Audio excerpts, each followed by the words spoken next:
Le bois.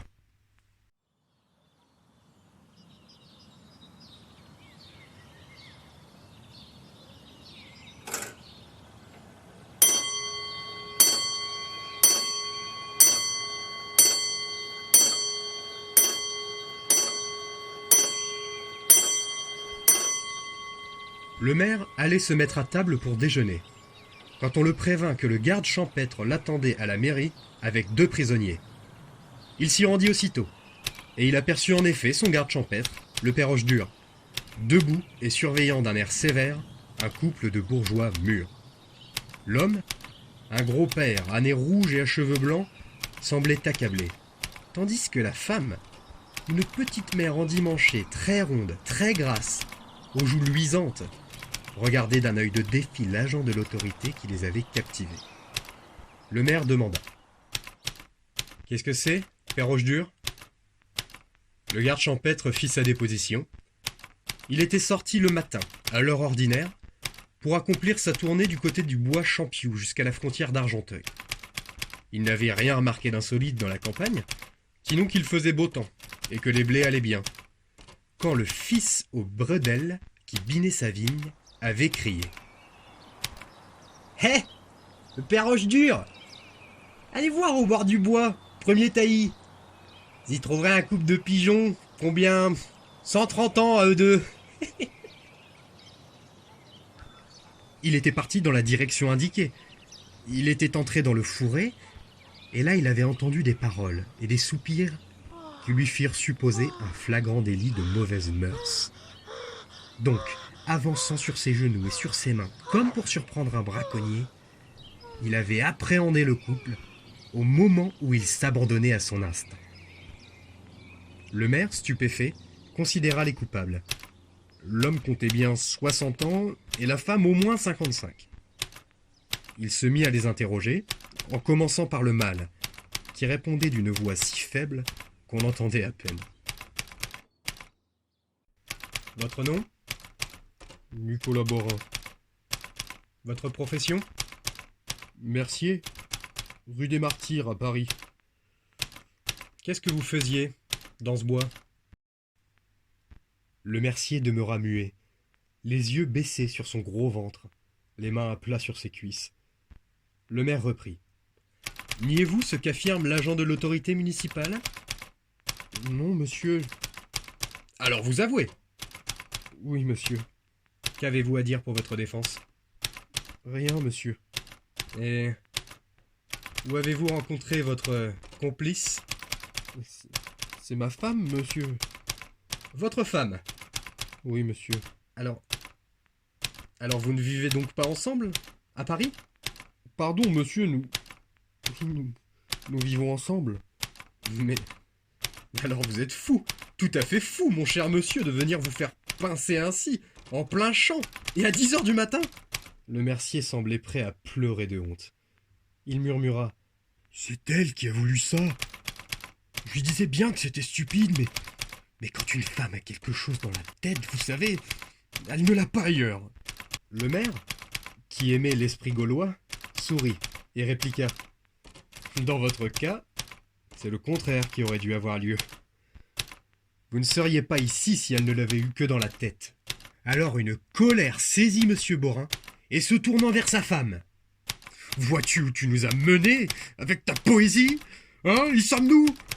Et nous irons devant les tribunaux maintenant, à notre âge, pour attentat aux mœurs. Et il nous faudra fermer boutique, vendre la clientèle, changer de quartier. Y sommes-nous ?»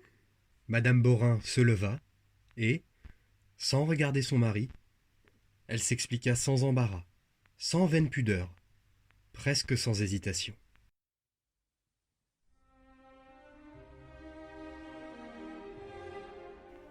Mon Dieu, monsieur le maire, je sais bien que nous sommes ridicules. Voulez-vous me permettre de plaider ma cause, comme un avocat, ou mieux, comme une pauvre femme ? Et j'espère que vous voudrez bien nous renvoyer chez nous, et nous épargner la honte des poursuites. Autrefois, quand j'étais jeune, j'ai fait la connaissance de monsieur Borin, dans ce pays-ci, un dimanche. Il était employé dans un magasin de mercerie, Moi, j'étais demoiselle dans un magasin de confection. Je me rappelle de ça comme d'hier. Je venais de passer les dimanches ici de temps en temps avec une amie, Rose Lévesque, avec qui j'habitais rue Pigalle. Rose avait un bon ami, et moi pas.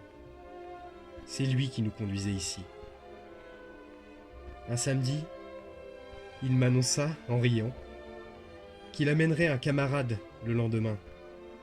Je compris bien ce qu'il voulait, mais je répondis que c'était inutile. J'étais sage, monsieur. Le lendemain, donc, nous avons trouvé au chemin de fer monsieur Borin.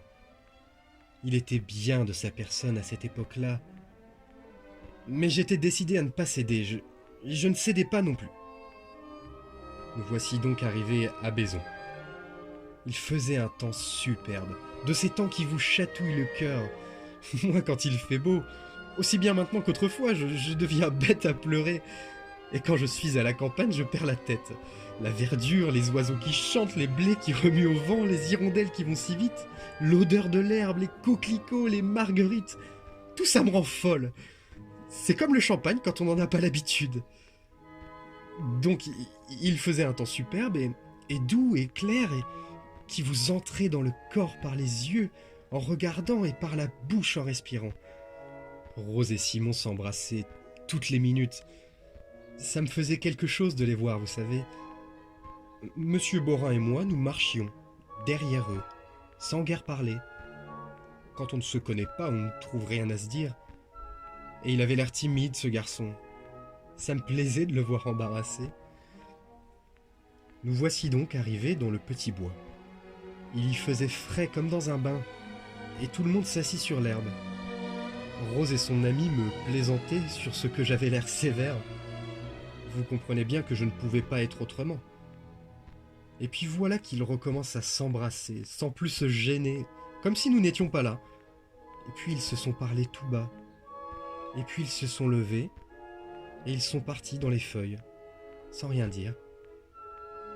Jugez quelle sotte figure je faisais, moi, en face de ce garçon que je voyais pour la première fois.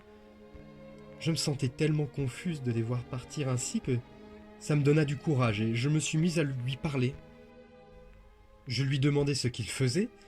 Il était commis de mercerie, comme je vous l'ai appris tout à l'heure. Nous causâmes donc quelques instants. Ça l'enhardit, lui, et il voulut prendre des privautés, mais je le remis à sa place, et roide encore. Est-ce pas vrai, monsieur Borin ? Monsieur Borin, qui regardait ses pieds avec confusion, ne répondit pas.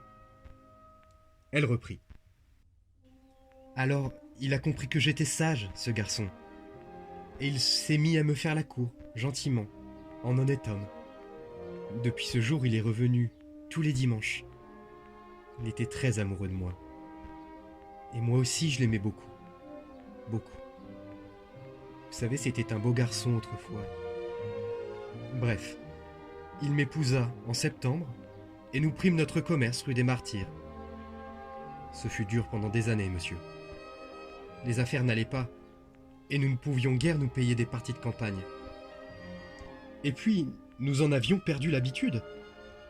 On a autre chose en tête. On pense à la caisse plus qu'aux fleurettes dans le commerce. Nous vieillissons, peu à peu, sans nous apercevoir, en gens tranquilles, qui ne pensent plus guère à l'amour. On ne regrette rien, tant qu'on ne s'aperçoit pas que ça vous manque.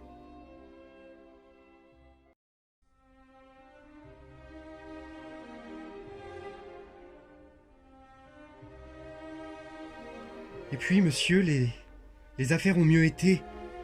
Nous nous sommes rassurés sur l'avenir. Alors, voyez-vous, je ne sais pas trop ce qui s'est passé en moi, non. Non, vraiment, je ne sais pas, mais... Et voilà que je me suis remise à rêver, comme une petite pensionnaire. La vue des voiturettes de fleurs qu'on traîne dans les rues me tirait les larmes. L'odeur des violettes venait me chercher à mon fauteuil, derrière ma caisse, et me faisait battre le cœur. Alors je me levai, et je m'en venais sur le pas de ma porte pour regarder le bleu du ciel entre les toits. Quand on regarde le ciel dans une rue, ça a l'air d'une rivière, d'une longue rivière qui descend sur Paris en se tortillant. Et les hirondelles passent dedans comme des poissons. C'est bête comme tout ces choses-là à mon âge, mais que voulez-vous, monsieur, quand on a travaillé toute sa vie, il vient un moment où on s'aperçoit qu'on aurait pu faire autre chose. Et alors on regrette. Oh oui, on regrette. Songez donc que, pendant 20 ans, j'aurais pu aller cueillir des baisers dans les bois, comme les autres femmes. Je songeais comme c'est bon d'être couché sous les feuilles, en aimant quelqu'un. Et j'y pensais tous les jours, toutes les nuits. Je rêvais de clairs de lune sur l'eau, jusqu'à en avoir envie de me noyer. Et je n'osais pas parler de ça à Monsieur Borin, dans les premiers temps. Je savais bien qu'il se moquerait de moi, qu'il me renverrait vendre mon fil et mes aiguilles. Et puis, à vrai dire, Monsieur Borin ne me disait plus grand-chose. Mais en me regardant dans ma glace, je comprenais bien que je ne disais plus rien à personne, moi. Donc je me décidai, et je lui proposai une partie de campagne, au pays où nous nous étions connus. Il accepta sans défiance, et nous voici arrivés, ce matin, vers les 9 heures. Moi, je me sentis toute retournée quand je suis entré dans les blés. Ça ne vieillit pas, le cœur des femmes. Et vrai, je ne voyais plus mon mari tel qu'il est, mais bien tel qu'il était autrefois. Ça, je vous le jure, monsieur, vrai de vrai. J'étais grise. Je me suis mise à l'embrasser. Il en fut plus étonné que si j'avais voulu l'assassiner. Il me répétait « Mais tu es folle ce matin, qu'est-ce qui te prend ?» Je ne l'écoutais pas, moi, je n'écoutais que mon cœur. Et je le fis entrer dans le bois et voilà. J'ai dit la vérité, monsieur le maire. Toute la vérité.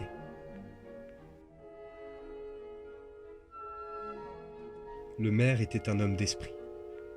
Il se leva, sourit et dit « Allez en paix, madame, et ne pêchez plus sous les feuilles. »